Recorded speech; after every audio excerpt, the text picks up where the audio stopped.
Welcome to the Learning Pines YouTube. We hope this video helps. You begin by protecting yourself and the workspace. Ventilation and nitrile gloves prevent inhalation and skin contact. Once ready, test the VLR Letter Removing Solvent on an inconspicuous scrap for 30 to 60 seconds so you can judge reaction time.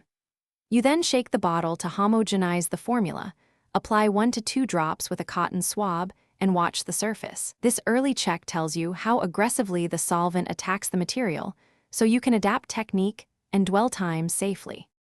You proceed by working methodically over small sections, so you maintain control and prevent substrate damage. This is why you don't rush. Once a drop is applied, gently agitate the ink or adhesive with the swab using light circular motions. Aggressive scrubbing risks harm to the underlying material. Make sure to reapply after 10 to 20 seconds if the mark resists, and immediately blot transfer with a clean cloth to lift dissolved residue rather than spreading it across the surface. You finish by removing any solvent residue and restoring the area.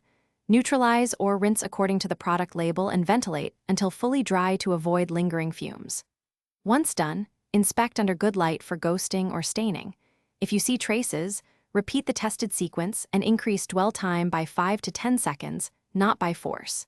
If the substrate is sensitive or shows softening, stop immediately, dilute the solvent for milder action, or switch to a less aggressive remover to prevent permanent damage.